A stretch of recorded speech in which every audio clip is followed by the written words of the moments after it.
Hello, everyone, ladies and gentlemen. Welcome to another live stream Wednesday. How's everyone doing? Hope everyone's having an awesome week as always. We have a fun-filled, um, yeah, interesting episode today. It kind of literally fell on my lap.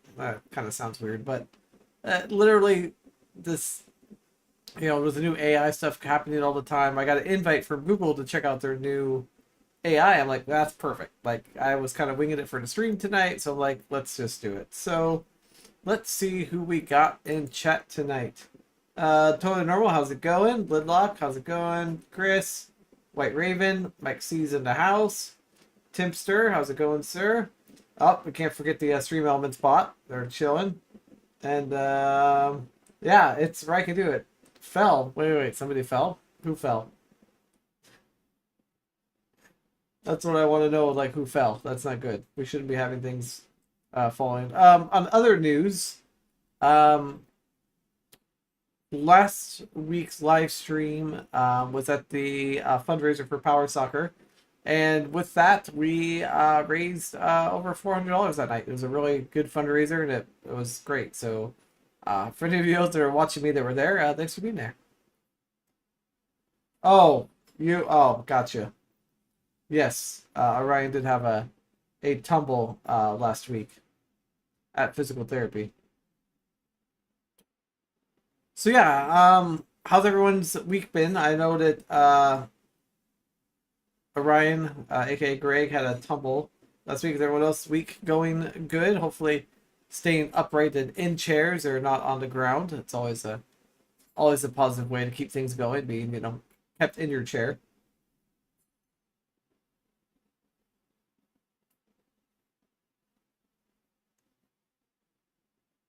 Let's see, what else do we have going on? We also, well, there's something else that just popped in my notifications. Thank you for retweeting that. So yeah, has anybody had a chance to play with the new BARD of Google? They both got an invite. Have you seen the stuff the new version of Midjourney is creating? No, I have not. I have heard some good things and crazy things about it that um, basically like the photos that Midjourney is creating are so realistic looking, you can't tell that they're not real. Um, which no, I haven't even had a chance to look at it. So I was first obviously. I've been using Midjourney for majority of all my YouTube video like thumbnails, but it was a monthly thing, and I just it was I had to cut back on some monthly cost. So I will hopefully getting back to that once I get some financial things lined up. I'll get back into using Midjourney for that. But right now I'm using Dolly 2 to make my images because I still have an account with them, and I still have credits with them to create images. So I'm going to use that until my credits run out, and then kind of go from there. But no, I have not personally seen the photos. People don't have extra fingers. Interesting. It's not even Ryan now. He's totally AI creates.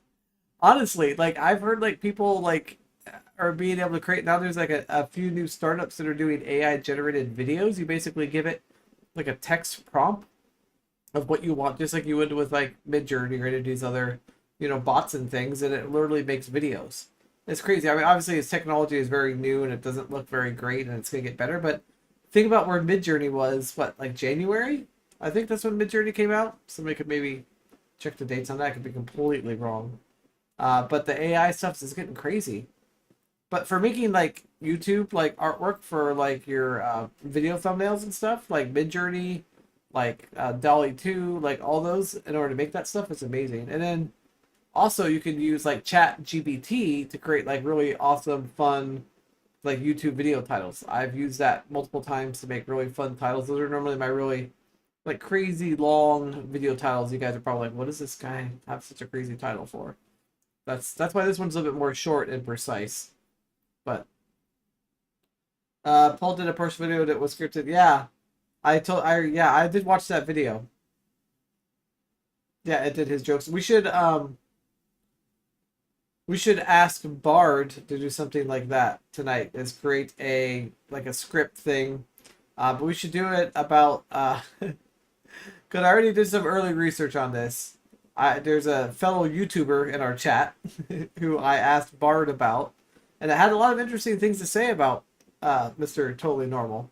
Um, so that would be really funny to have it basically make like a full video scripted for Totally Normal using Bard. I think it'd be kind of hilarious. Because it's I don't know, it's impressive how much information is out there about uh, individuals, including myself. Like I decided to ask Bard like who is a YouTuber where I can do it. And I got some interesting results. Um, so if you haven't already, please start thinking about your questions, disability related that you would like to ask the chatbot, and we'll just kind of see what comes up with. We're going to start with some basic things, basic whatever you guys want. Like last time I kind of had a lot of questions that I had predetermined, but I want you guys to chat to ask the questions and come up with what's said. And obviously, we'll go down some of the fun little rabbit holes of what Bard can do, which it can do scripting. I did have it write some code for me, so it's able to do code writing. Um, it still does very infancy, so it still has a long way to go compared to Chat GDP, but it does. It seems to provide shorter, better answers compared to Chat GDP, but it's good. So that's what we're going to be playing with tonight. So anybody has any disability related questions they want to ask to see what kind of results we get, and we can even compare Bard to Chat GDP if you guys want. So if you want to have like a side by side comparison, we can do that. I'm kind of open for however this goes. This was not really totally planned to do that, but I can slide into both and we can do kind of a comparison back and forth. Even worked in his jokes and style jokes. Yeah, I remember that. Yeah, it did. I don't know. It'd be interesting to see if it's able to pick up like all of Totally Normal's transcripts from his videos and come up with something. Did I see the link? And no, I did not. Thank you for the reminder. Let me pull that up real quick before we get started because I'm sure I am missing that. 1 second. Thank you for doing that. Let me scroll down here. Greg, it's hold on, still scrolling. Gotta get past some of our early winter items. Is it at the top of the document, Greg? Because I'm looking at the document and I'm not seeing it. But I just want to make sure I'm not missing it.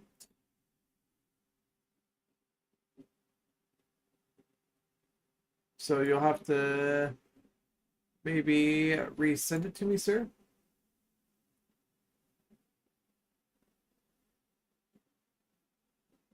Oh, it was in our chat. Where's the chat? You think I'd be like knowing exactly where the chat is? I'm not seeing the link in chat at all, sir. But I know it's there. In our on the Google Doc DM? Or DM on Discord? That's where I'm getting myself confused. Oh, on Discord. Haha. Yeah.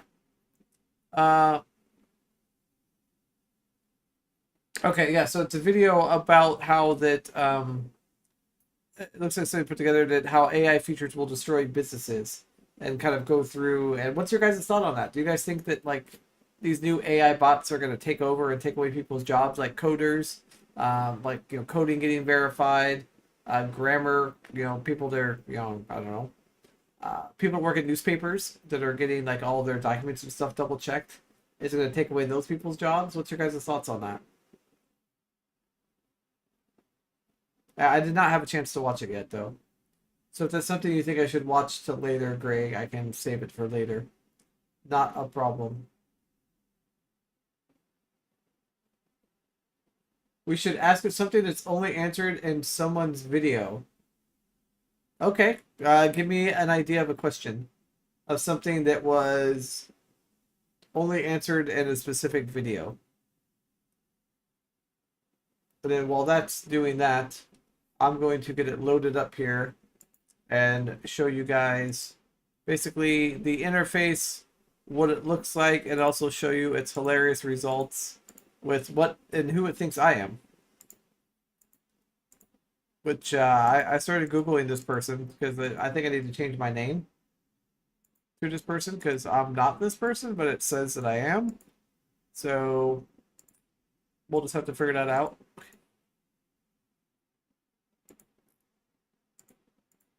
The good news is it found me. The bad news is it was not correct.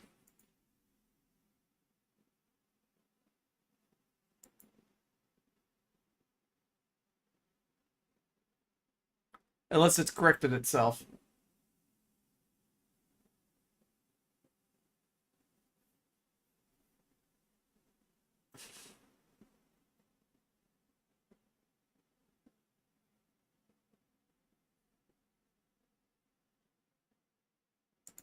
Hold on, it messed up. It there we go. Oh, this is frustrating. All right, so one thing I'm gonna go ahead and show you guys my screen. All right, there you go. Chat should be completely out of the way. It's a very basic interface. There's nothing crazy built into it at all yet. And I asked it a basic question of who's a YouTuber, rycandoit, and I think last time I spaced it out. Um, this is different than the response I got earlier, which I will have to find the screenshot of it and and I'll pull that up later to show you guys. But on the screenshot, it basically said that my name was like completely some random name, and I lived in Portland, and it had this information about me, which I thought was really interesting. Compared to this one's a little bit more basic in a way. So it looks like rycandoit is a valuable resource for anyone who's interested in learning more about disability or who is looking for inspiration in someone who is living with a disability. There's the little end line. One of the other things it says is Ryan's videos are often humorous and upbeat. Is there humor involved? I don't know about that. They might have to rewrite that part. It shares his experiences with a positive attitude. He also discusses serious topics like accessibility and discrimination. That's true. At least it's got some of that. Let's see if it knows what B is for boat. All right. So how should I ask the question?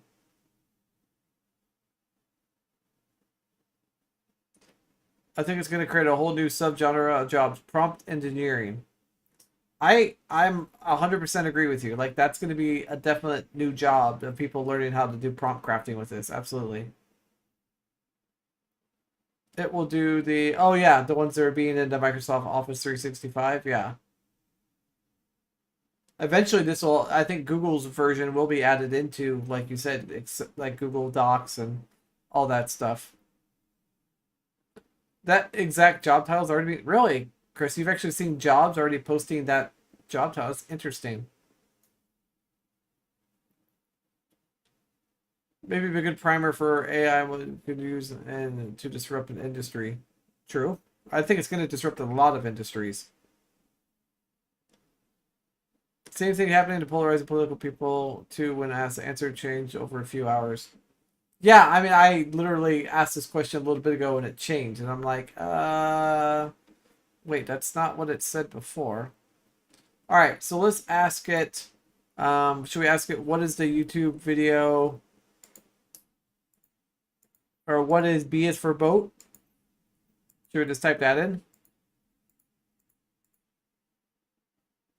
I think it's gonna know what it is. Do you have any information about B is for boat? All right, that's a good idea. Hold on one second. Let me just steal that. I had to apologize for the flashing of the screen there if it flashed. I had to move chat over. All right, let's go ahead and ask that. I think I forgot the D on that one.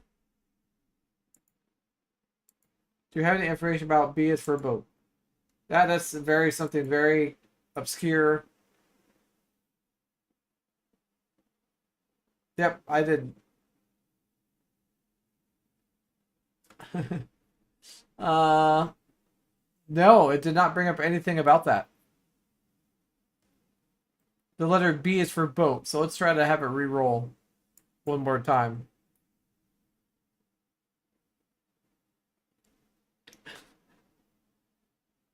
Nope. It doesn't really seem to know anything about B is for, because I didn't mention anything with YouTube. So I think because there's no mention of anything about YouTube, that there's kind of nothing on there.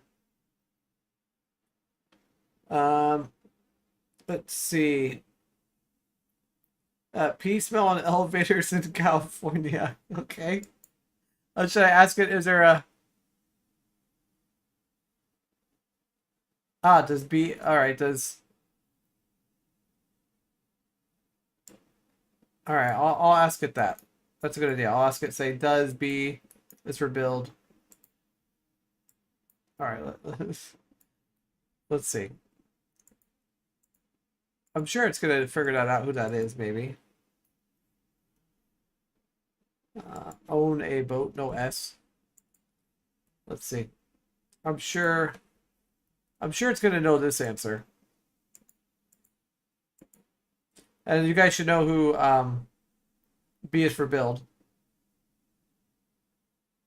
Oh, yeah, it did know. Yes, B is for build owns a boat. He bought a Thurgo Italian yacht. So it has that, yeah. So let's ask it. Let's go ahead and dive right in. Let's just ask it about some other YouTubers that we know. Who is the YouTuber? I apologize for me looking over here to where my keyboard is on screen.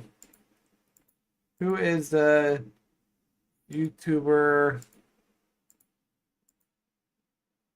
totally normal? It should hopefully know who you are. Ryan at Weddings and Power Chairs. That's actually pretty good. We'll ask that next.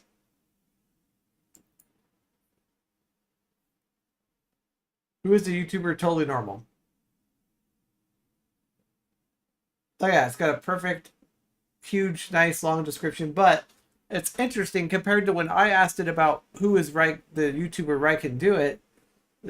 Something it is, and this something I was reading on an article about BARD is that not all the results are going to have sources, but every once in a while, like when we ask about totally normal, we're going to get sources and where they're getting the content from. So if you look up right can do it, there's no there's no content. I'm not written in any magazines yet. I'm sure I will be, but right now, ask AI to give Dan quantum service manager. All right, rewrite that lid lock in an actual like way in the question, and I'll put it in there. All right, so how should I ask about Ryan and weddings and power chairs? How should we ask that question? Should we just like, what YouTuber is or has a video on? How should we word that? Yeah, I do have to copy and paste from chat. Yeah, so make sure. I mean, I can type it, but this no, it's going to be a little bit. So, what YouTuber features? How about that?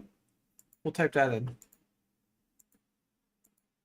But keep them coming, guys. Any question, but try to put them in a question format if you can.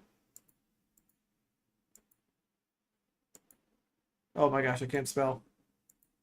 What YouTuber features?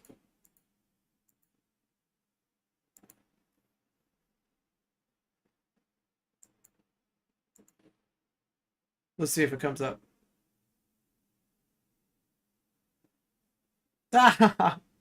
Wow. Wait. I danced with the bride and groom? I don't remember that part. Does somebody want to like look that up on YouTube and see if that's true? I don't. I'm going back to that wedding in my mind, and I don't believe there was dancing with the bride and groom. So I don't know where it got that information at the bottom. Wow, that's pretty impressive though. So I guess if somebody's Googling YouTuber weddings and power chairs, I show up. Somebody should like Google that. Just somebody just go on Google and type in uh, what YouTuber features power chairs in weddings. Does somebody type that in? I'd be really curious what the result is of that. That's crazy. All right, Lidlock wants to know. We're gonna kind of change up the subject here. Where can I find quantum wheelchair service manuals? Oh, there we go. That's a very, that's a perfect example of what exactly the kind of question we need. Let's see. It's probably gonna come back and be like, sorry, we can't do that. There was a, let's see.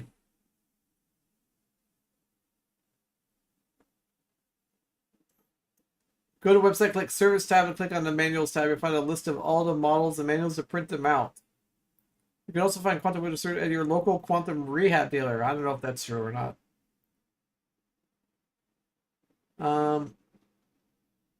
If you have any questions, yeah, so that's interesting. It actually said very something similar with that same question, Lidlock, when I asked it about Permobile service manuals. It said kind of very similar. So go to the website, click on this and that. I found that very interesting.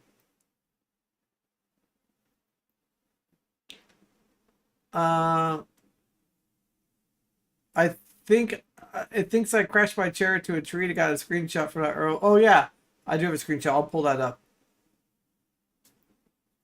I went down the rabbit hole asking about quantum service manuals and it advised me to take legal action. Are you serious? Oh, that's priceless. All right, hold on. Let me give me a second here. Let me switch back to my my other screen for a second to pull up just so I can open up something here on my screen so I can show you guys some hilarious screenshots from earlier. So give me 1 second here. Just take one more little second. Get the photo sent from the phone to the computer.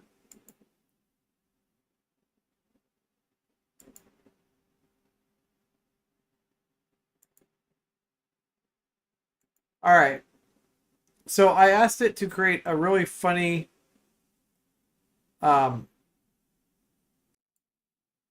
thing about Totally Normal. Like, give me a funny story. Um, Totally Normal was a YouTuber who made videos about his life in person with a disability. He was always upbeat and positive, and his videos were always full of humor. One day, Totally Normal was making a video about how he learned to drive his wheelchair.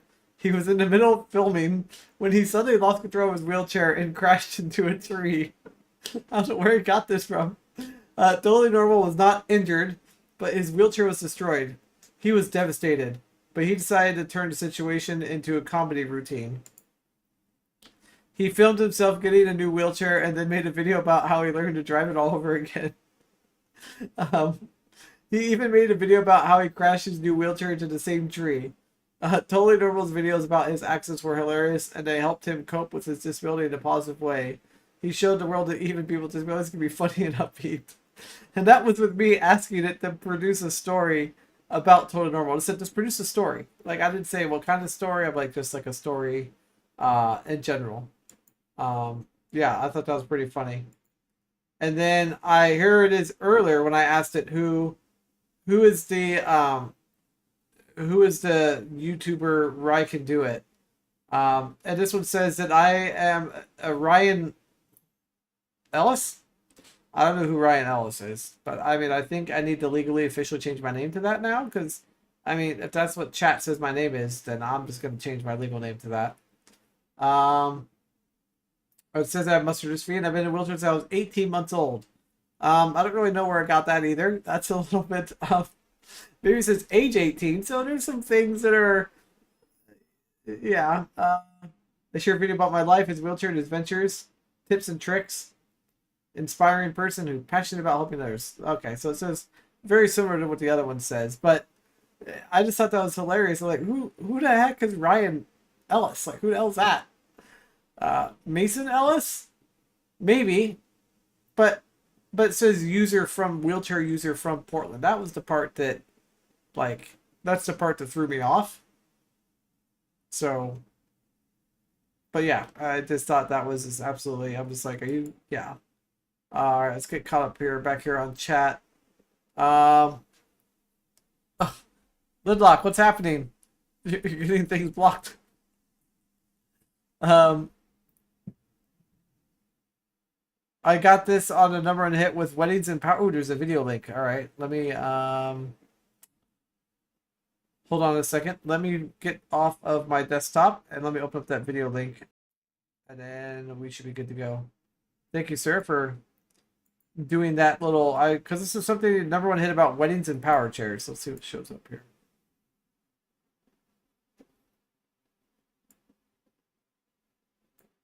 Oh, hold on, I have an ad.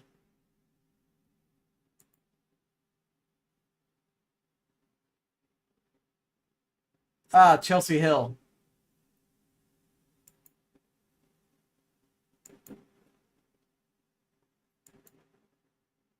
So when yeah, so that's what this is the number one video that has to do. This is what Greg typed in, and the video. Um, about Chelsea Hill. She's an awesome Instagrammer.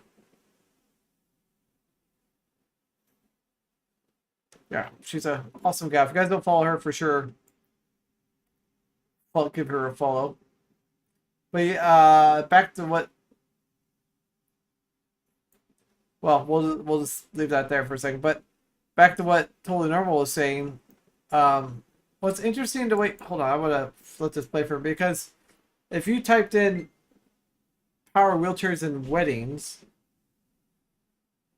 you know, why did that particularly, I guess, show up? Maybe because of the word chair?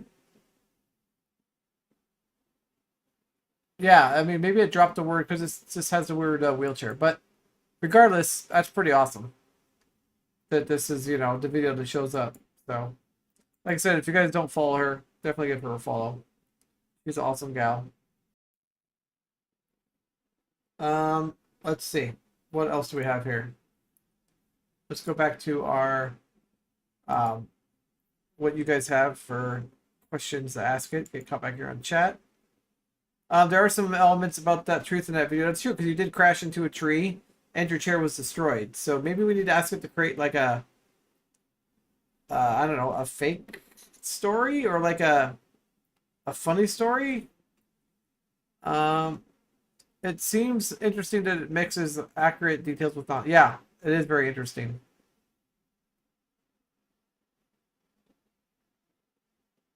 That's the best way to lie about something. Small elements of truth. I mean, honestly, that little article thing that I had written about Totally Normal is actually probably not probably bad. I mean, it's got this that little bit of piece, but I don't know. I think we should ask it to.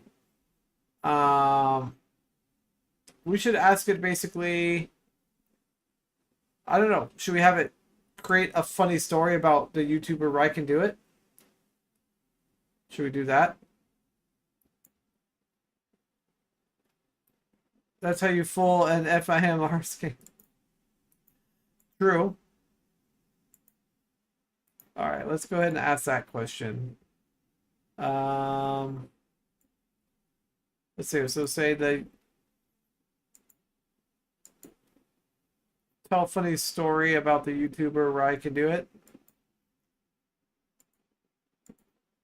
That's what I'm gonna ask it.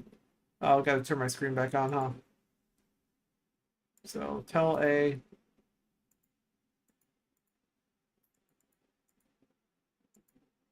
Because obviously, I wonder if it's going to go through and like read, like what Dan is saying, that it goes through and reads your YouTube videos. That has all your transcripts.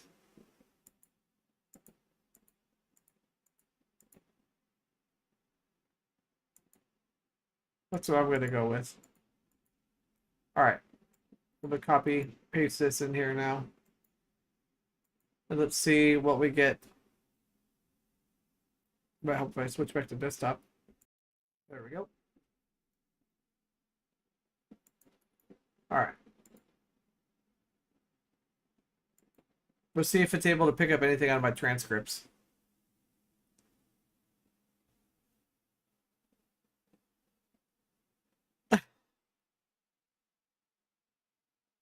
Wow, this is a pretty elaborate story.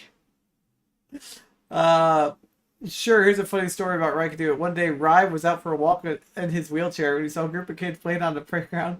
He wanted to join the fun, but he was afraid the kids would make fun of him. So he decided just to watch them play, but after a while, he couldn't help but feel left up, so he decided to go over and talk to the kids. Can I play? He asked. The kids looked at him for a moment, and they all started laughing. You can't play, you're in a wheelchair. Ryan was hurt, but he didn't give up. He knew that he could do anything the other kids could do, even if he's in a wheelchair. So he decided to prove it to him. He got out his wheelchair and started to walk towards the playground. What? What is happening there? The kids were surprised but didn't say anything, they just watched him walk. Ryan made it to the playground and started to play with the other kids. He had a great time, and the kids even started to make fun of him a little less. At the end of the day, Ryan went home feeling happy, had proved to the kids he could do anything that he could do, even if he was in a wheelchair. Made some new friends. That is a very odd story. I have no idea where it got that from. That is... Wow. That's great. Alright, now you go back over here to who is a YouTuber question, and we're going to change that to Wanzo. Welcome in, sir. Actually, I'll just copy... Oh, I just moved chat. Sorry. Apologize. Sorry, chat. Let me copy and paste that, sir.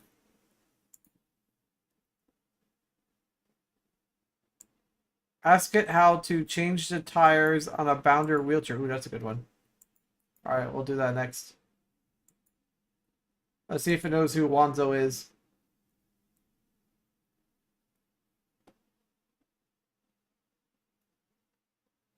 Wow, it got this one pretty good. Keep Your Wheels Turning is a YouTube channel that focuses on DIY projects and tips for people with disabilities. The channel is run by a man named Ryan. I'm running all these channels now.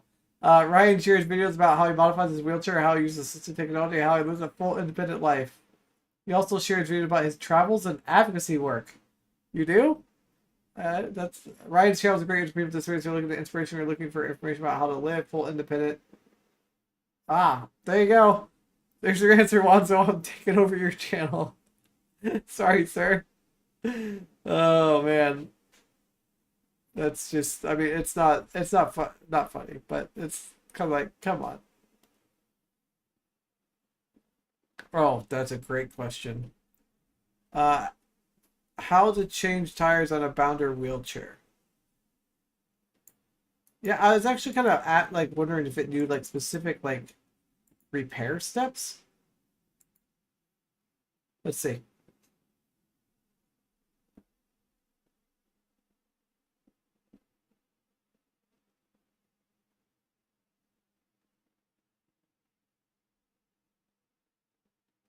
Huh. Safety glasses. Not to pinch your fingers. Take the wheelchair to a qualified mechanic. Yeah, it's a little bit generic. Is there a way to reset the... Yes, there is a way I can do reset. You want me to... Alright, I'm going to do that. Let me hit reset chat. Reset. Okay. Let's try that question one more time. Oh yeah, the response about was tires. Yeah, yeah. Well, Keep Your Wheels Turning is 2 million subscribers by a man named Chris.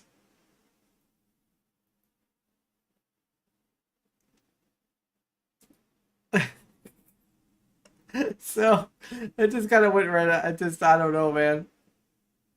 I'm gonna ask Lidlock's question next, though. Keep them coming, though. Yeah, Chris Fix. Yeah, right to Chris Fix.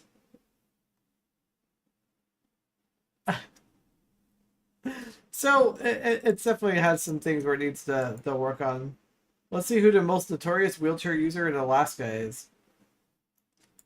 Let's see what shows up. That's a really random question.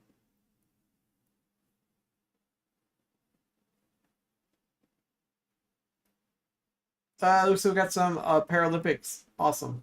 And some politicians. Cool. I think we need to rephrase that one. I'm not seeing Kelly in the list. Now, if we change that to power, rewrite that question to include power wheelchair, that would be interesting. I don't know if that would make any difference whatsoever, but I figured why not.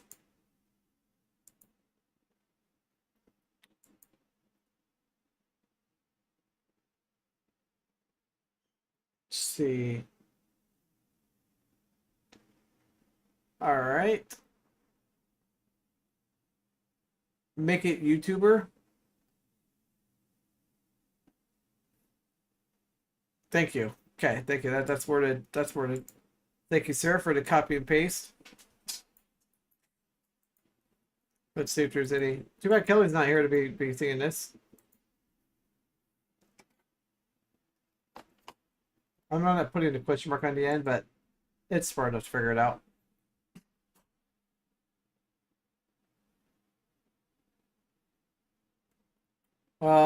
Tanya.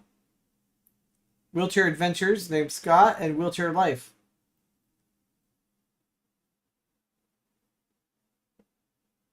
So these are the top 3.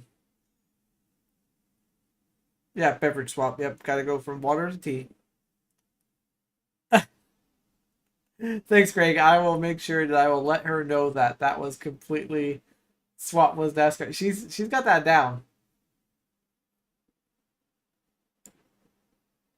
All right, I will ask that for you, Lidlock, just to see. Now, don't forget we can also take these same questions, and we could put these into Chat GDP and see what it comes up with as well. Lid.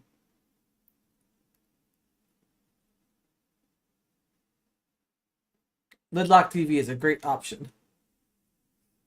Lidlock TV channel run by a man named Lid. He started the channel in 2015 to since gained over 100,000 subscribers. Lid's videos mostly about his life as a wheelchair user, also a variety of events such as gaming, music. Lid was born in spite of bifida, which caused him to lose off his legs. He's been in a wheelchair his entire life. He'll stop living them. He graduated the University of California, Berkeley. That's you, right? Lidlock graduated. Got that college life going.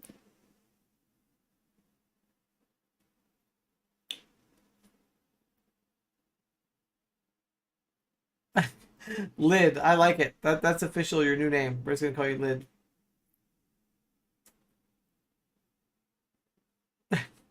Yes, you should do the zip sound, Greg. I just saw your comment there. That's hilarious. No, changing up the cup. You wanna know what I should do? Is that I should set up an audio thing that I can click a button and have it do like the sound effect and everything. That way when she comes in next time, we have that for the video. That'd be pretty epic. Oh, that's a great question. Greg's got a good question here. What is the best modification a person can make to a power chair for everyday use? This would be very interesting.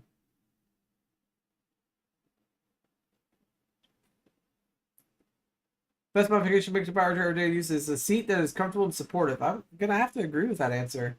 A comfortable seat will help the person stay seated longer periods of time without feeling pain. Yeah, it'll also keep your hips and back in alignment, prevent injuries.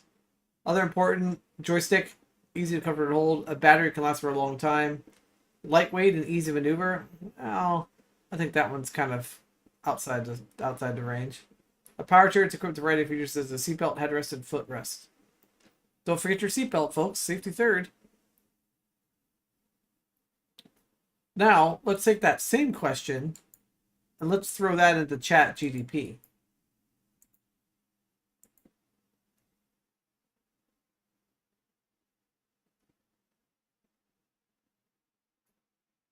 Oh, this is interesting.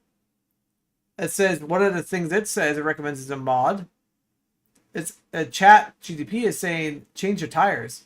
Upgrading your tires, your power track, improve traction stability, and pneumatic tires are popular choice for their shock absorbing qualities. That's true. Add a seat cushion, yeah. Joystick extension, that's very interesting. Cup holder, power tilt and recline. Yeah.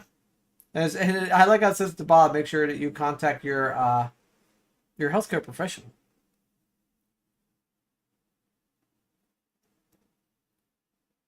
Drinks and other small items. Yeah, right? Like it's pretty specific. Like I don't know, I think it did a pretty good job there. But I've never really asked it questions like we did with Bard, like who is, this. Let's see. Let's go back up and let's see if it has any different answer at all for Wanzo.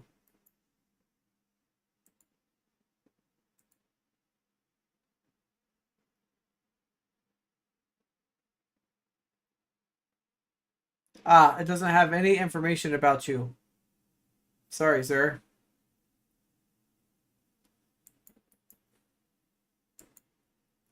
Let's try. Let's see if it knows anything about me on ChatGPT. Let's see if it actually has my name right. I always don't know if I should always spell it out like that. It's always weird because like some places have it together, some have it separate.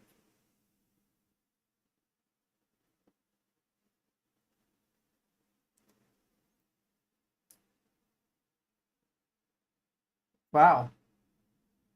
Wow. Does somebody want to...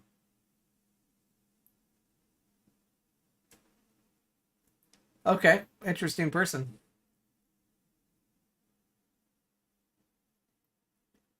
I didn't know there was another YouTube channel that goes close to that name. They must have thought...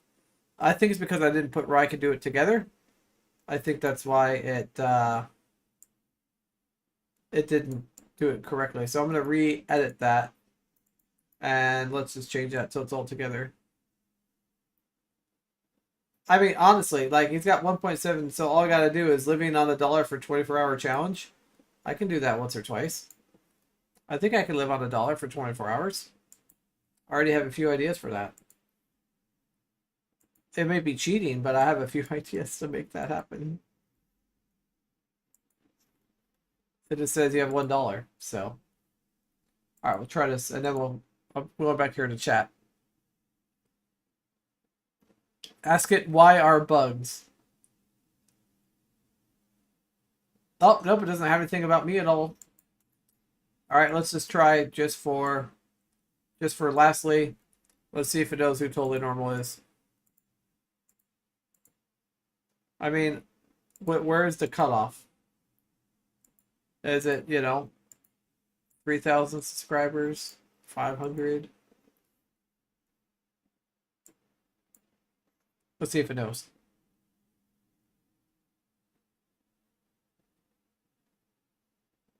It's really thinking hard, looking at scraping the dark web for Totally Normal.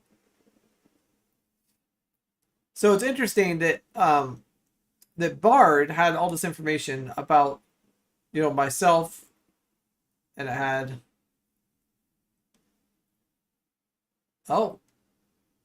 it's got nothing. That's very interesting.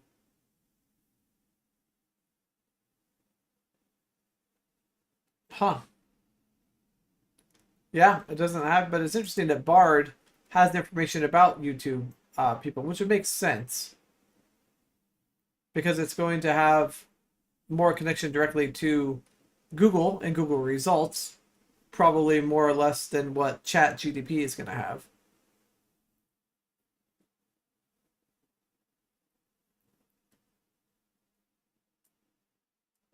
Why are bugs?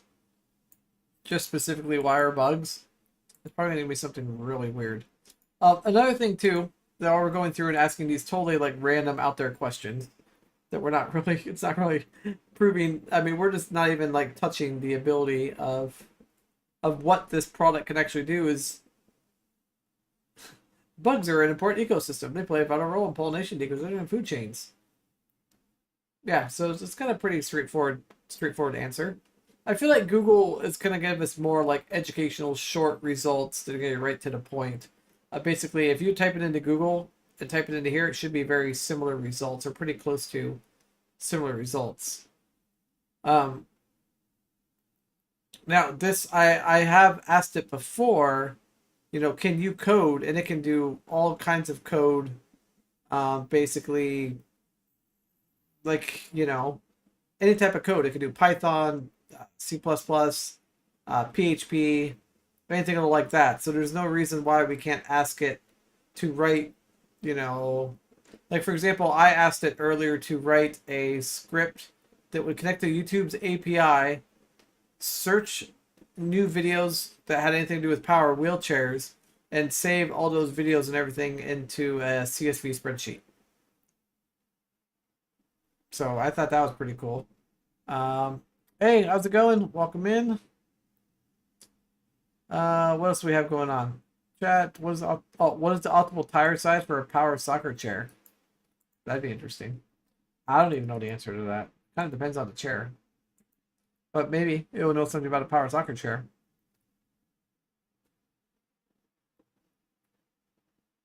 12 inches in diameter. Interesting. Where got that information from? Yeah, I don't know if it can do that. Why not? Just send me write it out for me. Totally normal, and I can put it in there.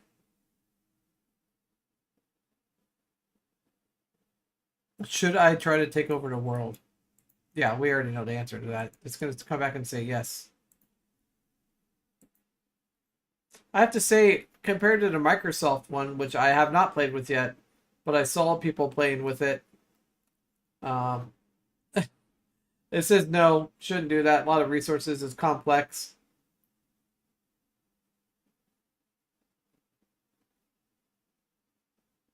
Yeah, it says I should by helping people protect the environment and working to make it a better, peaceful place. That makes sense. No, the parameters are way off. There's no set parameters for tire size for power wheelchair soccer. So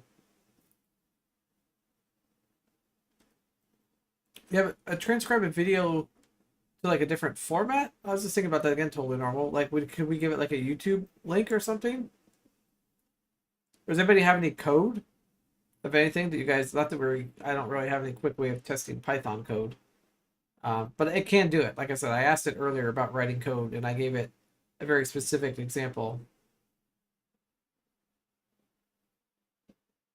Yeah, and I think that these eventually will get smarter and smarter over time. You're right. Right now, they're not really smart, but they are getting better and better. I mean, just look at what the difference between like Midjourney and its AI artwork and photos and its creation there, and how much Chat GDP has changed. I mean, now its coding ability is crazy. Can you give me a text transcript of this video? All right. Let's try it. I never thought about that. I don't know if that's going to be the correct make it's going to work. I think it got cut off.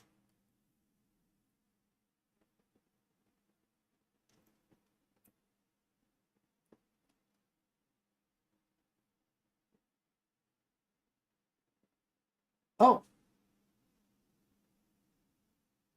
wow. That's pretty impressive.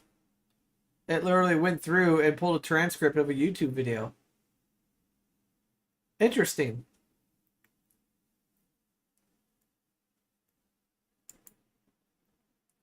That's really impressive. Because that only took a couple seconds.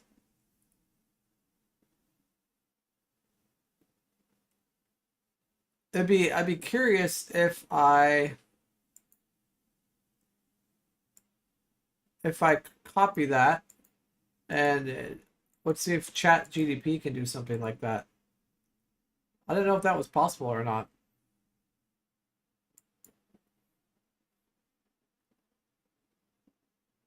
Oh, link it's getting cut off. Yeah, send it on Discord. I don't know because I just noticed that it is getting cut off completely. Thank you, sir, for resending it. Oh, I see. It gave you the wrong video before. All right. Well, still, it's impressive. Let me see if ChatGPT can.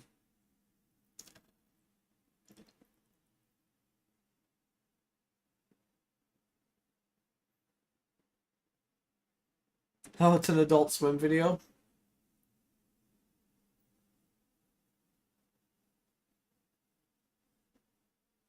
Oh,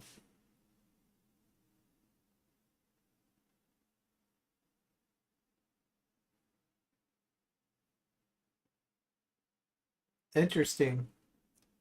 It's not able to do that. And it's going to give me a list of transcript services that do versus Google.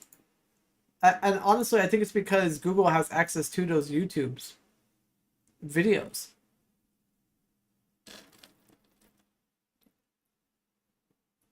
Well, I guarantee you, ChatGPT is probably blocked.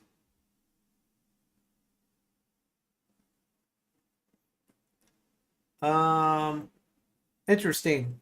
That's not the correct video transcript. Or am I missing something? Like that video is an Adult Swim, State of Georgia versus Denver. So that doesn't look correct, but maybe it's something that it can do in the future, like it can't do right now. But that's actually pretty cool. Yeah, that's true. You kind of gave it like a pretty big challenge, but overall, I don't know. I still think it's cool to be able to, because think about it, if it has direct access to Google's APIs, they can go ahead and do that kind of thing.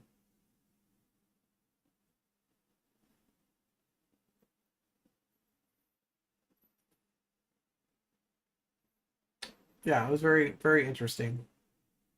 But I'm glad that ChatGPT just basically says, go here to get the transcripts of videos. So, I mean, that makes sense. Um,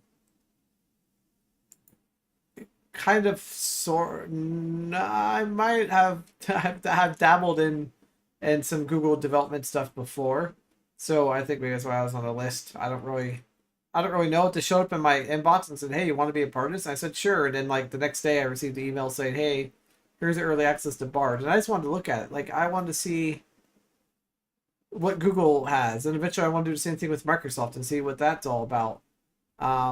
For me, is I just want to like kind of just learn about these services, what they're able to do, what they can't do, um, and also help me learn a little bit more about Python coding. That to me is something that I really want to get down and work on, especially with the YouTube channel. That's something I want to provide like Python code and stuff for people that could actually be useful, but like in like the disability related community somehow.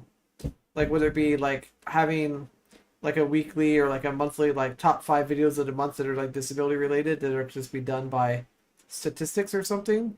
Um, it'd be kind of interesting. Oh, you got full access for something Microsoft? That's awesome.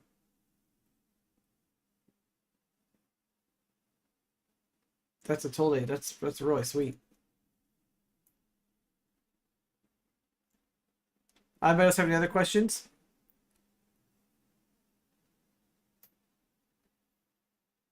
When you watch that link I sent you, they will say they rolled out to a few companies this out. Okay. Invite only to the micro. Yeah, the Microsoft one is invite only. You're correct. All right, what else should we throw at this? What other questions?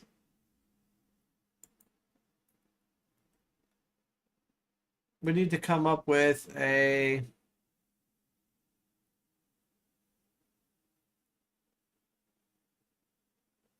Ask it about the Promobile M5. Okay. I'll ask it, do you have any info?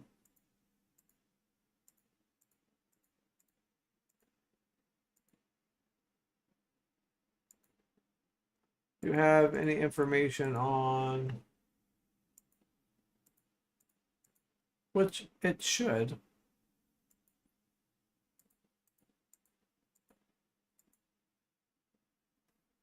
I gotta fix my extra space I threw in there. I mean, because most of the stuff that can be scraped from the internet, it should have that information on there.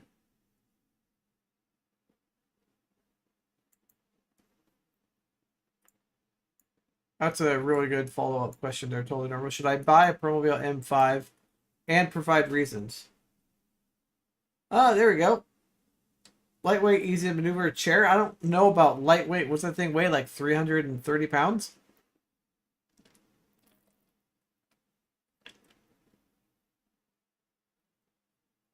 Interesting.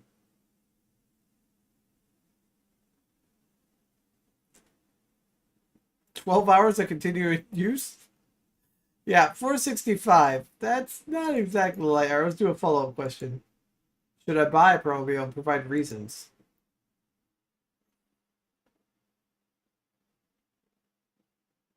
Yeah, exactly. I mean, the high quality power wheelchair, comfort, support, variety of features, 12 hours of continuous use. You think they'd have like the mileage or something that can do on there?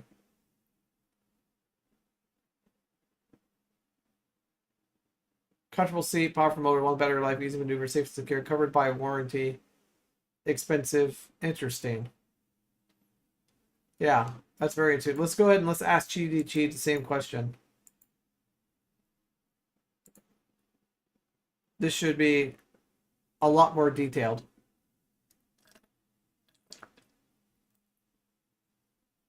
Or maybe not. It just might come back and be like, nope. You can right now chat GDP is very busy. Plus, I am not on Plus. Oh.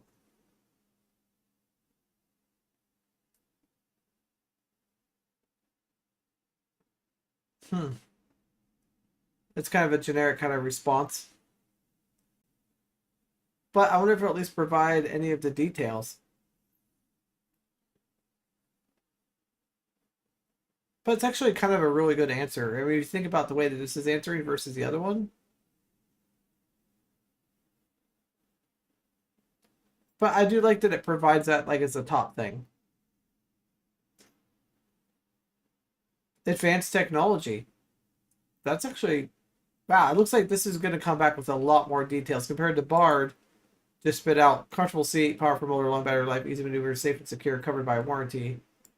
Versus here, we're getting advanced technology. The Promobile F5 features advanced technology, including powerful motors, intuitive controls, and programmable settings, which provide a high level of control and customization.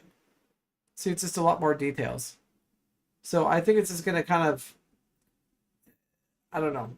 I think it's very interesting. I think when we'll have to go back and maybe pull up my old video, but when we were asking ChatGPT early on back in January, we were asking it disability related questions, and I don't know if we ever talked about different power wheelchairs, but a lot of the disability related questions that had, pretty decent answers to, but in some stuff it didn't have any answers to. Now I feel like the answers are a lot more precise and giving you what it is that, you wanted to know about it.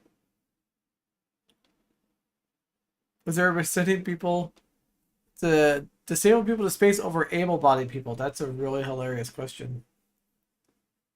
All right, that's it. I'm gonna ask that in BARD while we are waiting, because Chat GDP has got a lot of traffic at this time of night on it.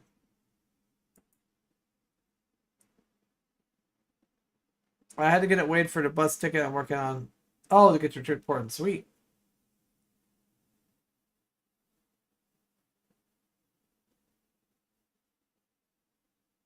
Interesting. For example, can break down stereotypes and show that people with disabilities can do anything to set their minds to, but also help inspire people with disabilities, show them there are no limits to what they can achieve. So there's your answer to that. Are diesel engines still relevant? Yeah, of course they are. Gotta get that torque. Come on, totally normal. We know the answer to that.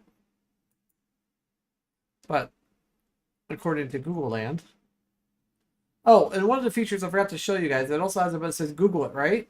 So you can click on this, and then it'll take your same exact search and do it in Google, which is really nice because it allows you to basically like confirm the question and the answer and making sure it's correct.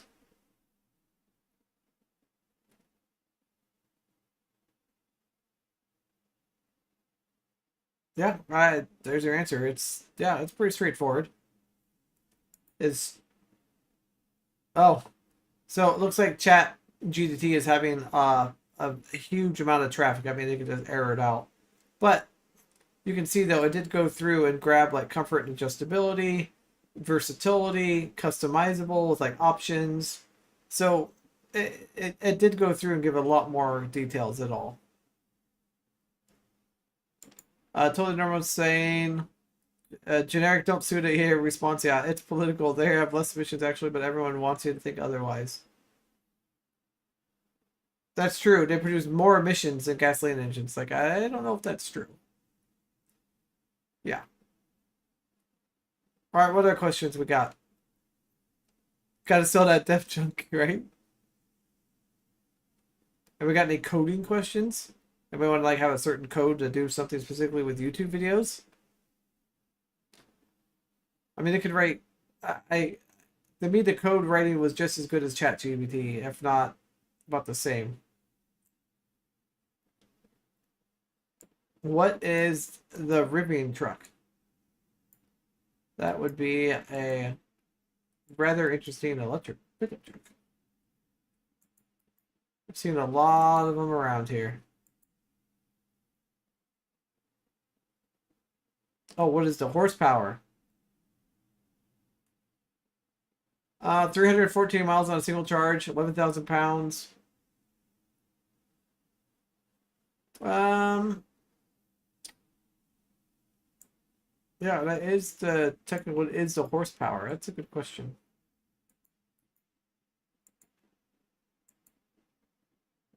I guess I should have said what is its horsepower to see if it knew that we were still talking about the Rivian truck. I should have asked it like that. 835 horsepower, 900 feet. One of the most powerful pickup trucks on the market. Interesting.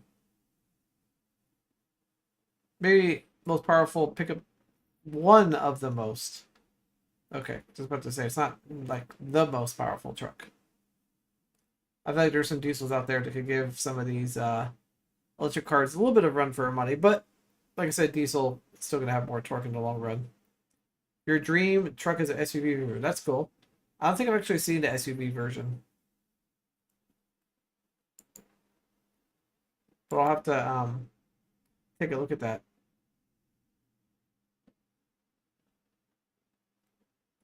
So I was trying to go back through and find out what things that we were like talking about last time that we did a chat bot. We were asking it questions. Go ahead and switch back to this for a minute. And let me pull that up real quick. So we go way down here.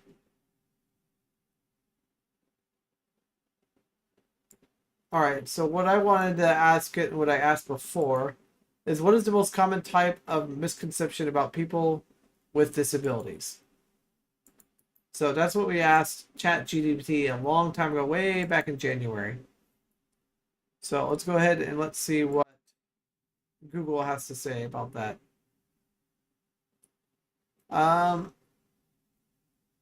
It looks like it kind of gave not necessarily a generic answer, but more of a straightforward answer. Um, disabilities are not as capable as people with disabilities. This misconception can lead to discrimination. People with disabilities are just as capable. Yeah, and that was kind of it. It kind of gave like the most common misconception. Now, if we go over here, I might have to refresh this. Not a big deal. ChatGPT is going to give a lot more detailed answer, which is fine. I mean, it doesn't have to be a detailed answer. It's just more. It just provides more of one. That's all.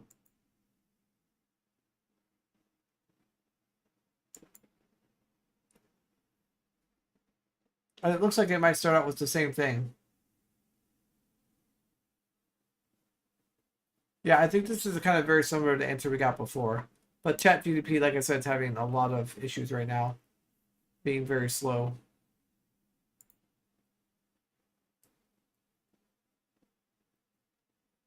Let's see. Uh, Rivian's like 73,000 starting price. Yeah, that is kind of a lot.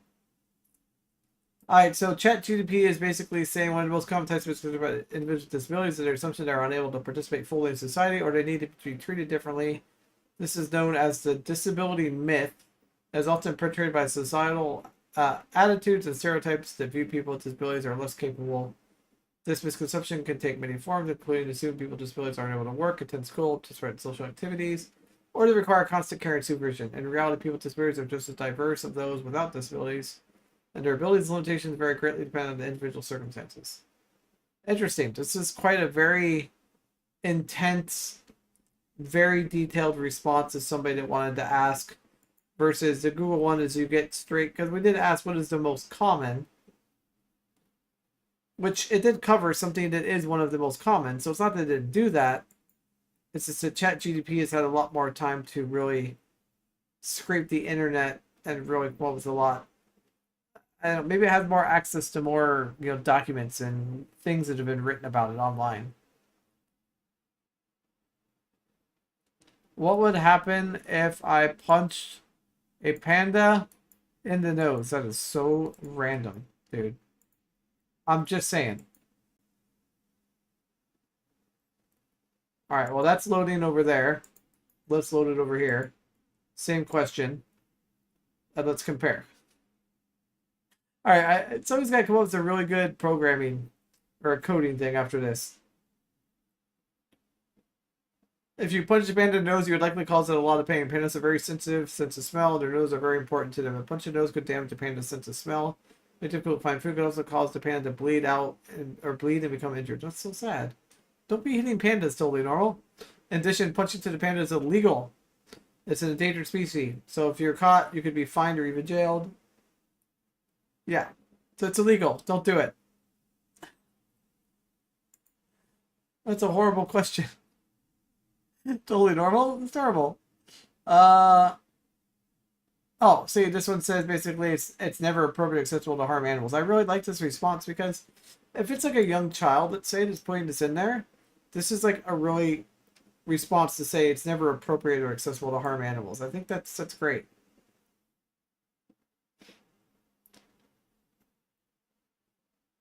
Yeah, and it basically tells you, stay away from wildlife. Yeah. If you were to hypothetically, it could result in serious harm. Very similar to what Google said.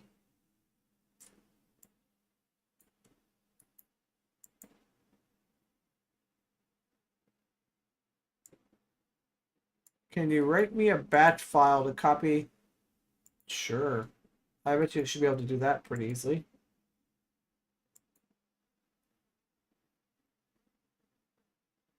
Let's see if it's able to figure this out. There you go. That was easy. There's your batch file. And it gives you instructions exactly how to do it. The batch file you copy from your Raspberry Pi to an external hard drive. Let's see if we can do the same thing over here. And let's compare. Let's compare batch files.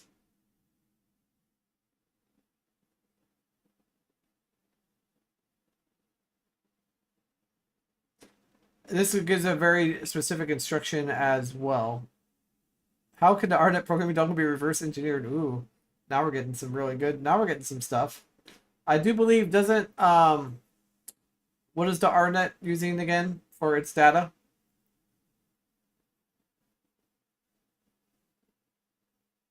No, but I mean we could figure out how about coding about it though. So this gives you very, very specific instructions of each line and what it does, versus BARD, it gives you some instructions and it kind of tells you this is kind of like they're both kind of doing exactly the same thing. That one's using Xcopy. This one is using Xcopy as well. So both are using Xcopy.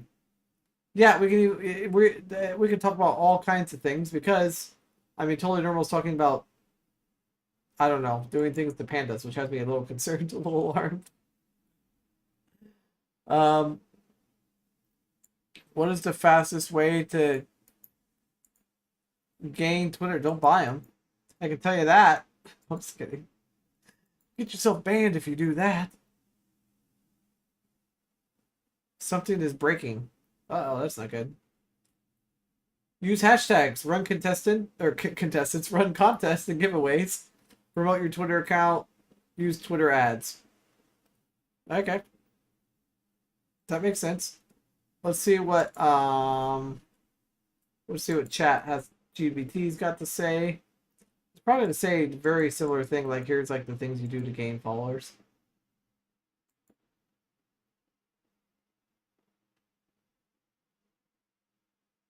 Oh, that's interesting. I cannot promote or those practices that go against Twitter's policies or guidelines. You should grow it organically. See, that's actually a really good advice. Use hashtags, engage with your audience, collaborate with other Twitter users. Yeah, I'm not seeing any giveaways, contests. That's actually really good advice. So, I mean, not that this was really bad, but contests and giveaways, I feel like is kind of a gamey way of getting followers, in my personal opinion. Harken to RNet programming dongle. I'm gonna ask it just like that, Dustin, just to see if it's able to figure it out. If not, I might have to put, oops, I might have to put on, more details about it.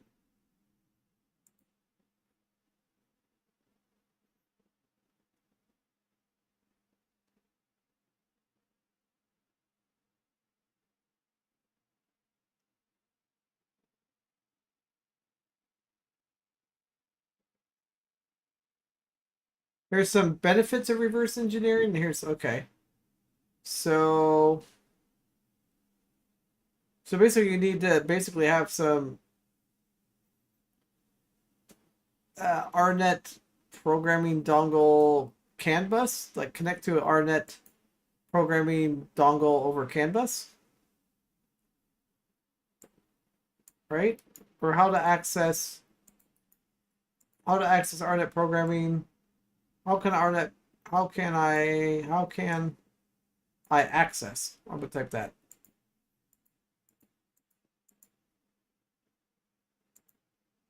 That's what I'm gonna go with. Okay, that's definitely not spelled right. I apologize for that there. How can I access the RNet programming dongle CAN bus? And CAN bus is, I think, 2 words, right, folks? I believe so. You think I'd magically remember that? Let's see if it's able to come up with any type of code for CAN bus. Interesting that it understands Linux file paths but use DOS Windows commands. Yeah, it is very interesting that it did that, huh? It started by me asking what is it? Oh gosh. And then it accused me of being part of the woke generation. Oh, yeah.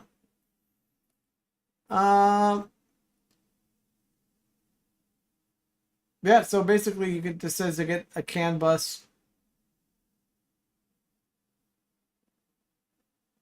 So it doesn't really give you any code for it, but I'm sure you could, if we asked it for specific code, like if you had a CAN bus thing and you're connected to it, I'm sure that there's a way that we could tell it to do that, Dustin.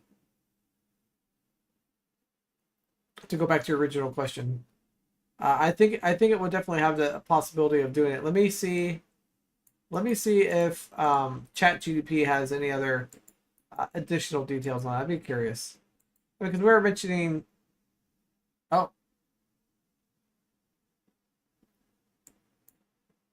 okay, I had an error.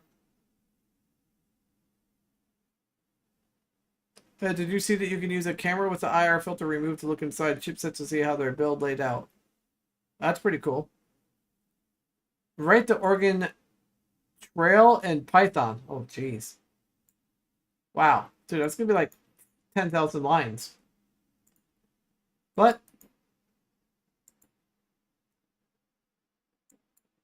Let's see. And Dustin, what I would do is I would keep trying, like I would get like on ChatGPT or one of these services and just try different things to kind of make it work. And then here's an example of an organ trail game in Python. Wow. So this should give you a starting point to create your own game. So it kind of give you like a starting point. Basically, current location, date, distance traveled, food eaten, health left, status, input. Interesting. That's pretty cool. Now I'd be curious if we take that same exact, let's put it over here. Oh wait, yeah, ChatGPT is having some it's having some issues. It's definitely having some issues. So let's try a new one again here. But I would say it'll probably give you the same kind of thing. It'll probably get you started. So basically, it's giving you the same exact thing. It's giving you of how to structure the game. So it's going to give you the game structure, not the game itself. Which is really cool. I mean, like if you're trying to start like a project, right? And you want to know like how do I, start something like the Oregon Trail game, this is a good way to kind of at least get you started. I just love how fast it is. For code writing, I'm telling you, I think this to me I think is going to be the game changer. This would be code writing and also code verifying and checking. Yeah, look at it. It even tells you you stumbled upon a river. Yeah, it's actually really cool that they gave that kind of detail. And BARD did a good job too, though. I mean, it gave you the same kind of thing. What would you like to do? And then, it's asking all the questions. So, yeah, it's a pretty cool, simple game you can take and get started with. You died of dysentery. Where did it say that at? Oh, right here. You died of dysentery. I just saw that. That's pretty good.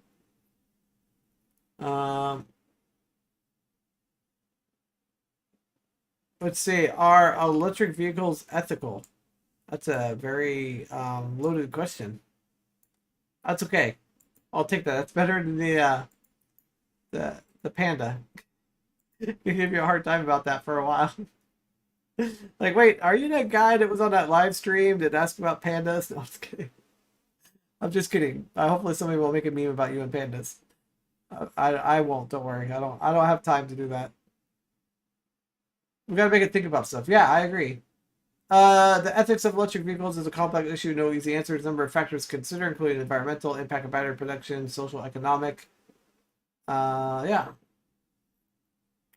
On the one hand, electric vehicles can help reduce air pollution, greenhouse gas. They also have the potential to reduce our dependence on oil, which is a major source of conflict and instability in the world. On the other hand, the production of vehicle batteries have a negative effect on the environment, and the adoption of electric vehicles could lead to job losses in the fossil fuel industry.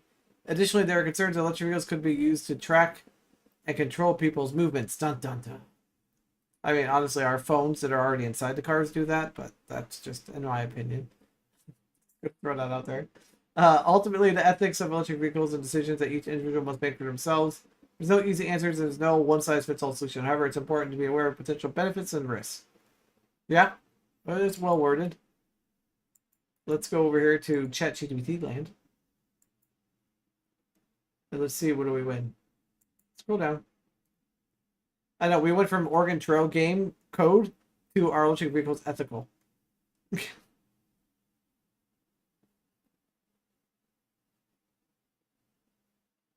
The ethics of electric vehicles can be evaluated from different perspectives, including environmental, social, economic. Here's some points to consider.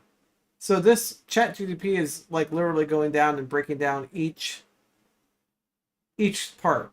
Like it's probably gonna go like environmental. It's gonna go through and give its own basically what it's able to find about environmental impacts, the social impacts.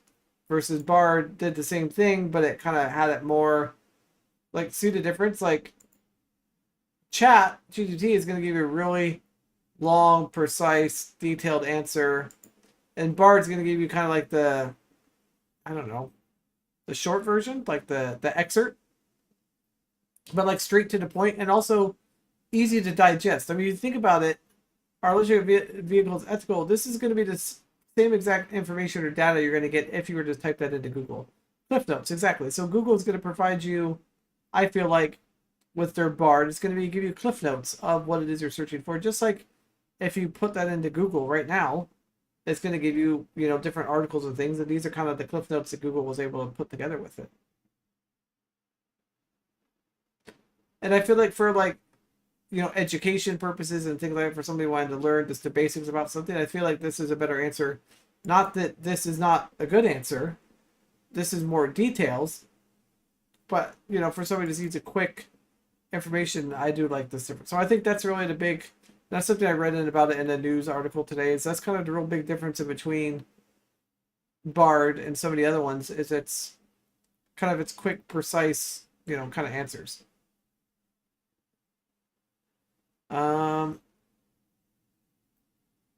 South Park credit said written by Trey. Wait, is that a question, Dustin? Or are you just say, oh, ChatGPT was involved in making some of the most recent credits in the South Park episode? That's interesting.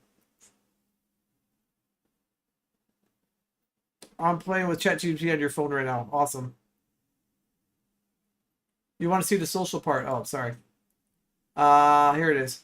The transition to EVs could impact the jobs of workers in the oil and gas industry, as well as the workers in the automotive industry who may need to retrain for the reproduction of EVs.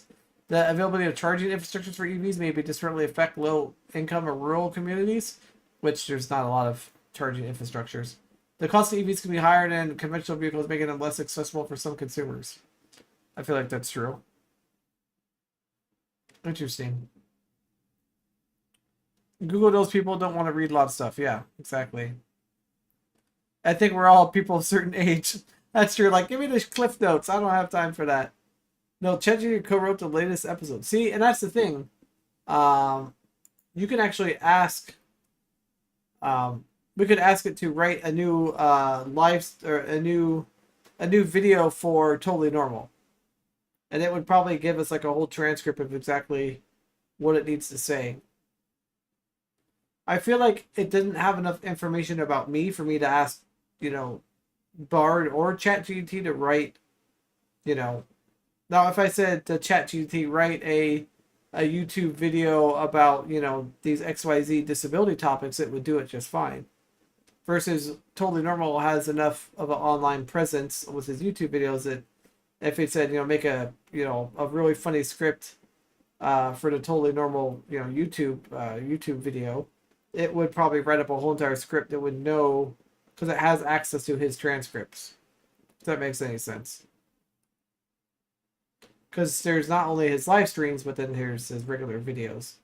Versus I don't have as many regular videos at all. I think that might be the difference there. Yeah, it's a completely different, the way that they are doing the language, Chris, you're right. It's more of a simpler thing for sure.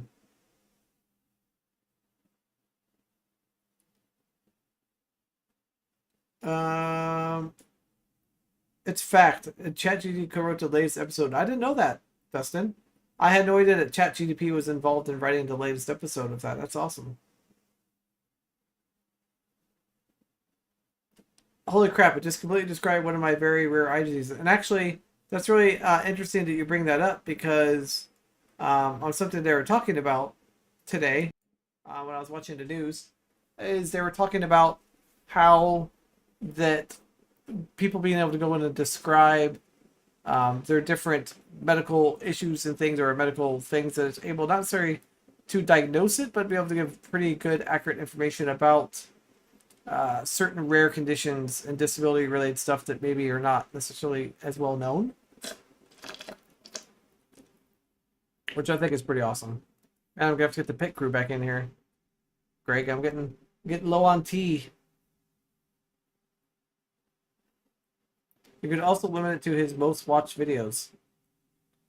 That's probably true. You could probably say create, something based on his, last videos. But I've, asked Chat GDP to create like a whole entire like a play, but like a skit, like create a funny skit for YouTube that involves these following topics, and it does a really good job, and it breaks it down for you. And I feel like Google could probably end up doing the same thing, but Google obviously has access directly to the YouTube API and is be able to pull things out of transcripts. That's why, like I said earlier, we were looking up, who is totally normal. It was able to pull in, where is it? Way up here.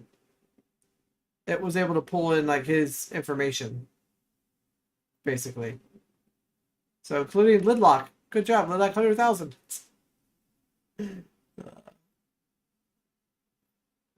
But no, I think this stuff is just very interesting, and this is going to be kind of it's going to get involved in all of our stuff. It's going to get in our Office 365, Word. It's going to get in all the Google Docs and Excel. It's all going to become a big part of it. And I think the more at least for me personally, diving into it, learning about it, what it can do, what it's capable of, and then some of the stuff I read about what people are doing with Chat GDP is like mind blowing. Like there's one person that gave it $100, yeah, $100 to start, and said, "Hey, help me create a business basically," and he called it Hustle GDP. I don't know if you guys ever. It's on Twitter. If any of you Twitter users type in Hustle GPT, and like I said, to follow this guy, he started with $100 and he's trying to build a whole business. It had ChatGPT create like his logo for him, to create his website for him, like everything. And I actually heard, I haven't tested it, but I've heard that the new version of Chat GPT 4, there's like a group of people, and I think this was also on Twitter. They took a diagram of a website on a napkin, took a photo of that, fed that into Chat GPT, gave it some parameters, and it made a whole entire fully functioning website off of a napkin. Which to me, that's just incredible that it's able to do that. But then you gotta look at how good is this? Like, there's eventually could be a problem with this, that we have to be aware of and think about. So I'm not here to talk about the controversies of it, but it is something that we do need to have consideration of. There is that possibility.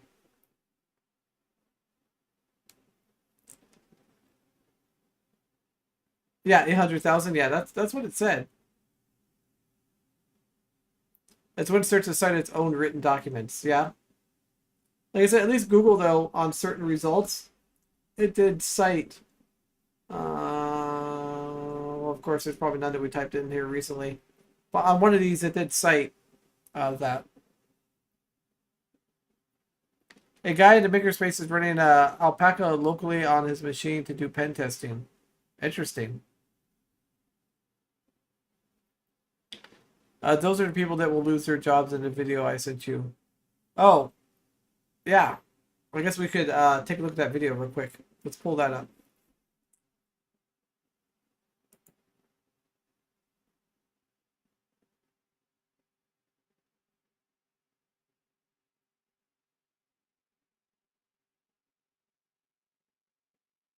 Oh, I like that idea, Greg. That message you sent me at 7:25. Sorry, it took me a minute to see it.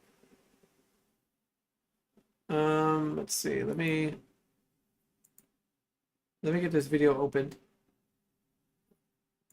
Make sure that we don't have that happening. Make sure desktop audio is muted. Thank goodness. We don't want to get one of those yeah, copyright strikes with videos.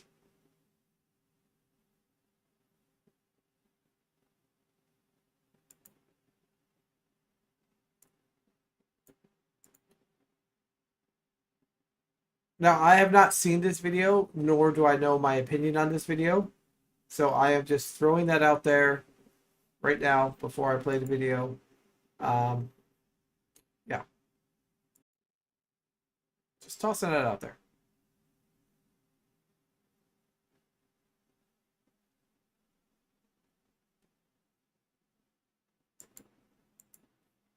All right. They're going to make a ton of companies obsolete. Today, Microsoft did a live stream where they demoed their new AI play toy called Microsoft 365 Copilot, and it's pretty Copilot. damn groundbreaking what it's capable of. Now, those of us that have been in the AI space and paying really close attention, point. we all knew that that announcement was coming from Microsoft and that this stuff was getting rolled into these tools. However, this announcement and this live stream comes on the heels of Google's announcement that they're going to be rolling in generative AI into their workspace suite of tools. This both happened in the same I wonder week. if it's So in only this going to be video, in the I want to free, break down not on the Google's free version announcement for from a while. earlier in the week. I also want to break down Microsoft's live stream from today. And then I want to talk about why these two companies and what they just did is so disruptive to such a large amount of companies that it's probably going to put a lot of businesses out of business. Let's get into it. So first, let's talk about Google's big announcement from March 14th, which in itself was a big deal. However, you might also remember March 14th was the day that GPT-4 launched and broke the world. So in their blog post, they talked about how they're bringing generative AI experiences to tools like Gmail, Google Docs, Google. That'll be interesting to be able to have that like draft reply. Can you imagine like having it like create a quick response for your Gmail and be like, hey, you know, write up a quick response in an angry but precise tone. You know, you got to respond to the insurance companies when they deny wheelchairs and other medical needs. Yeah. Anyways, I thought I'd mention that part there.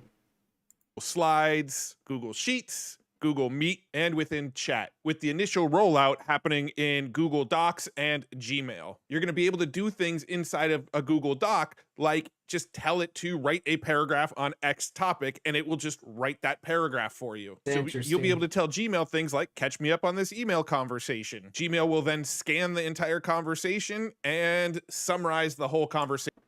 I could see that being very useful when it comes to like, sometimes you guys know, like we get like emails back and forth, like an insurance company, like to have that so it's all like summarized, like in long lengthy emails. That'd be kind of huge.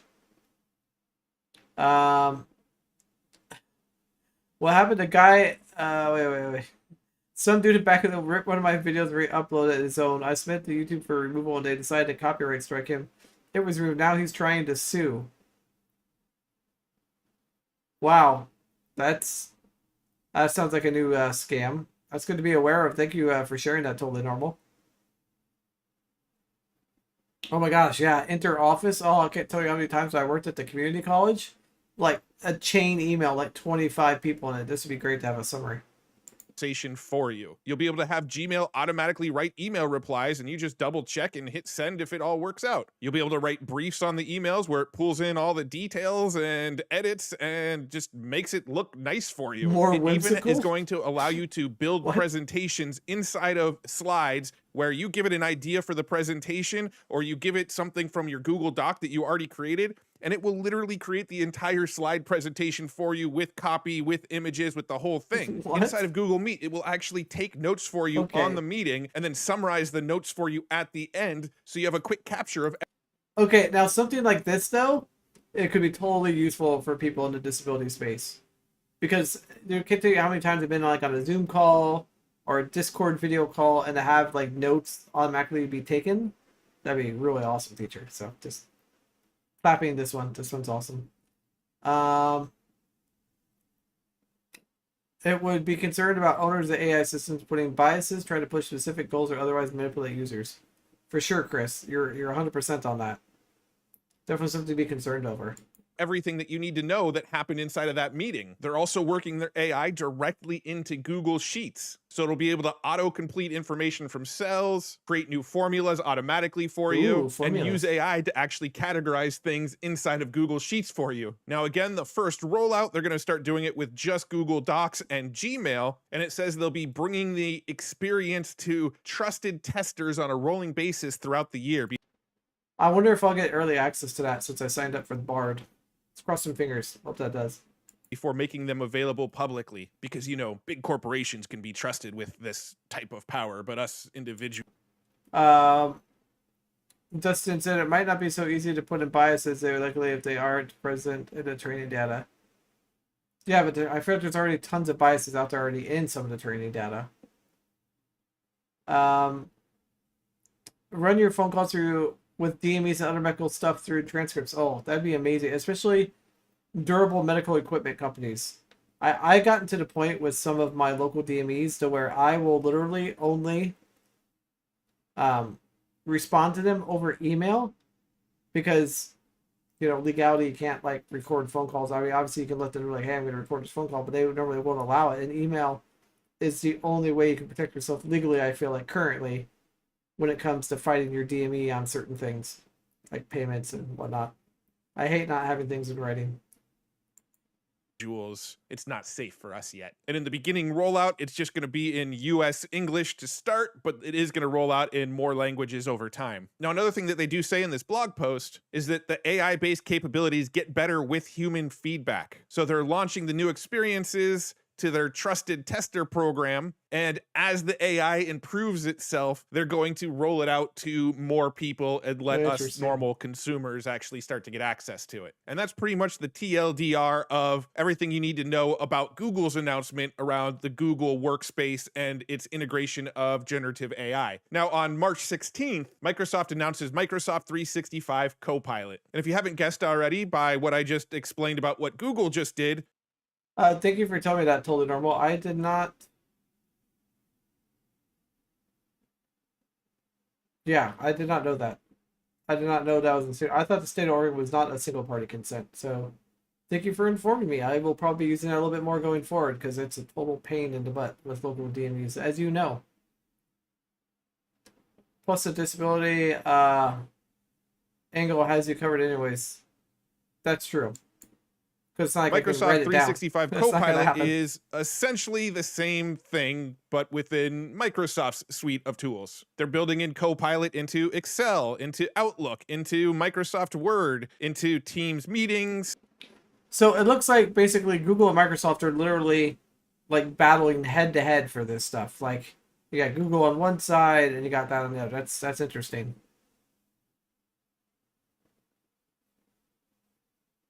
Into PowerPoint. All right, so basically it's going to be very, very comparable of what it's going to be able to do. What about the jobs?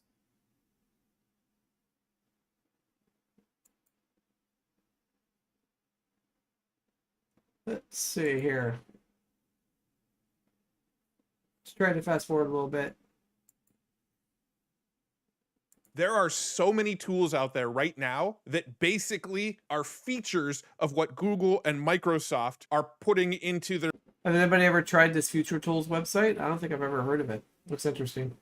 Platforms that pretty much everybody's already using. So if you're already using the Google Workspace suite of tools, or if you're already using the Microsoft Office suite of tools, you're going to be able to cancel a lot of these various AI tools that you're using. So for example, if I come over here to Future Tools and I click into the copywriting, there's 135 tools that do copywriting for you. I can just scroll and this list is nearly endless of how many tools are.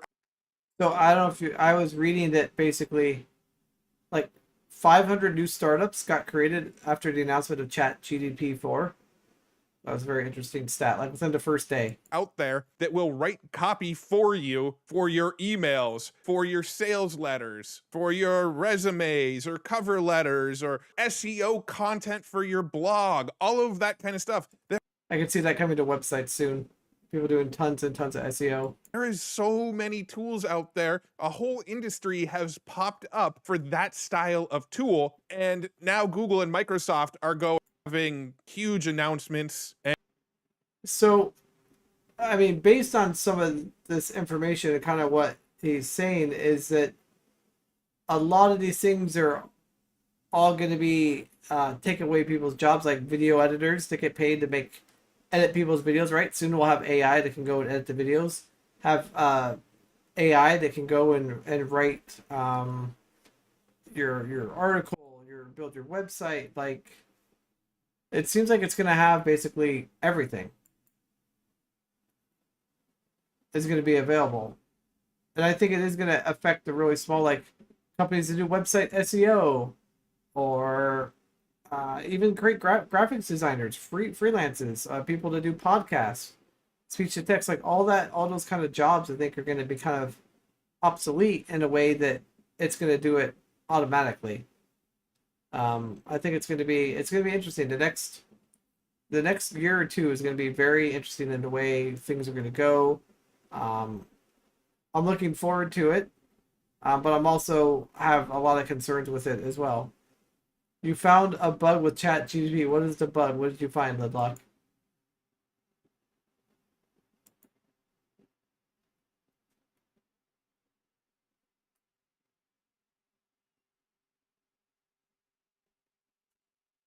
I should ask Chat or Google about the single party consent thing. Video editing is very much part of the whole channel for some. If it was outsourced, things wouldn't be the same, but in some scenarios, it'd probably work well. Yeah, for sure.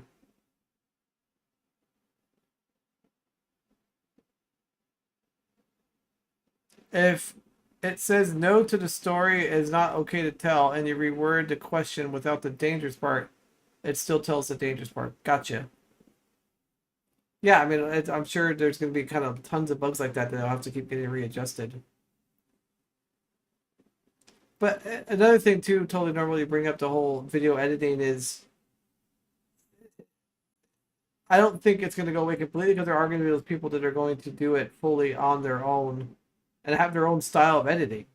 Like the AI is not going to be able to replicate an exact style of video editing, at least not right away.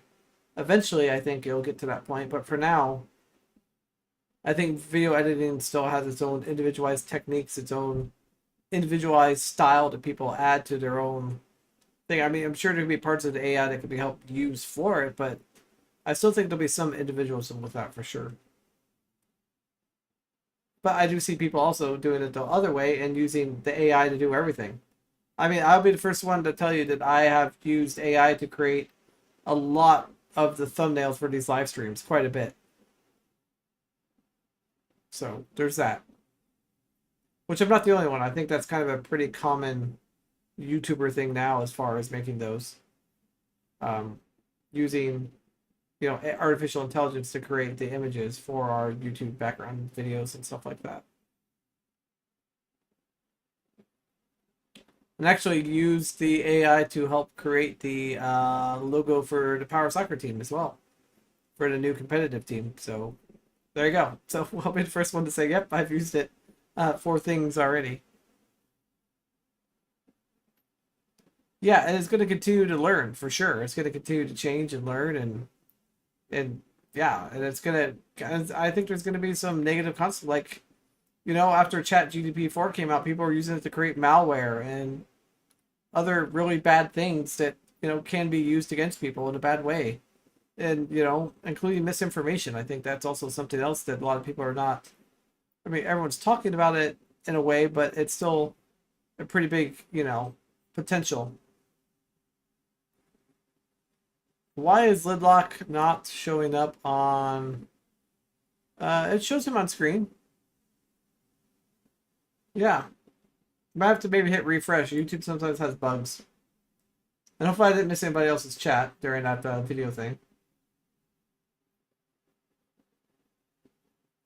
Yeah, I'll just refresh. So it'll be interesting in the next few years to see where this stuff goes. One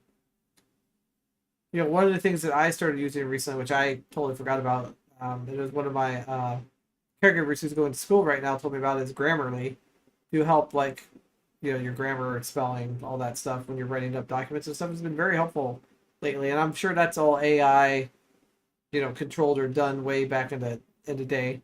When that first came out, I know it's been out for a while, but it was really helpful. I used it recently to write some things, and it was really helpful to be able to use and just kind of remind me, like, hey, that's not grammar correct. So it's been helpful.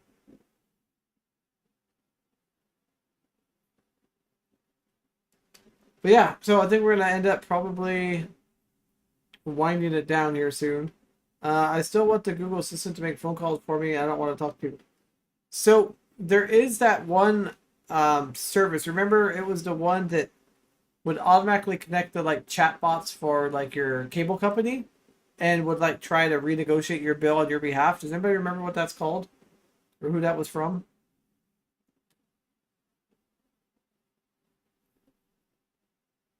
It looks like I need to fix the chat. Got all weird.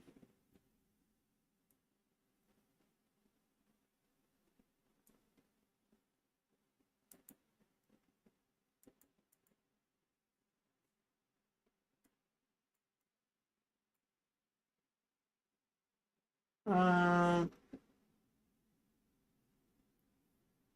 I want to go. Yeah, yeah. I agree with you. Don't see. You guys blocked each other. That'd be funny. I can see everybody, so nobody's blocked. Yeah. Anybody got any questions or final thoughts or anything on Google's BARD or ChatGPT? I know we kind of had a whole, 2 hours almost of talking about this. But just curious, everybody has any final thoughts or anything here as we're finishing up tonight? Thoughts, opinions, criticisms, thoughts? I haven't answered phones already. Okay. Well, yeah, I know with Google, was it oh, I know what you're talking about. Google's got the built-in thing. Yeah, I'm glad you're here. I think it was great. It's been a fun night, and I think I learned a lot about some different things. Oh yeah, Google Duplex. That's what it was called. Yeah, that's the one that could also call ahead, right, and like schedule reservations for you. Yeah, that's pretty cool. I don't have a Google phone anymore, so I don't have all the cool Google features. Truebill, Rocket Money. Yeah, but it must have been Truebill. Because yeah, Rocket Mortgage or Rocket whoever they bought them. Yeah, I gotta wait how many more months? I think 8 more months I can switch back to Google possibly. I like the iPhone, but then me and the iPhone don't like each other at the same time. That'll be a whole video all by itself. Yeah, I'm glad that I was able to do a stream tonight. It all worked out, and this kind of, like I said, I got an invite for Google Bard. I'm like, well, why not? Let's just jump in. Let's ask it a few questions. See what it comes up with. It does, like I said, it does a really decent job of coding. I would say not quite as good as ChatGPT 4, but it's getting there, and yeah, I think it's gonna be awesome. No, no, it's fine. I know I have a we got quite a few lurkers in here tonight, but that's okay. I appreciate the lurkers being here. You guys are awesome. So, lurking or not, I appreciate all of you. You guys are awesome. Trying to think. So next week, I will try to do the stream. I may be extremely exhausted. I have something I'll be doing that we'll be mentioning on here, but I'm sure most of you can figure it out on your own. But I will be tired, so I will try to make it. I will post everyone on the day of if I'm not, but I should be, but there could be potential I could be tired and it might be a shorter stream next week. But I will keep you guys posted. So anyways, I think we're gonna go ahead and wrap it up here tonight. Thank you guys, gals, appreciate it. Remember to like, share, subscribe, all that good jazz. And yeah, I really appreciate every one of you guys being here. Ha!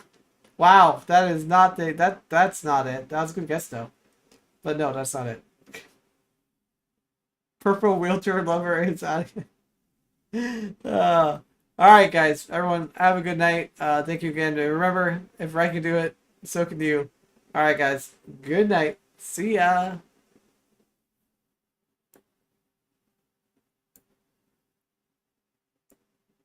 Later.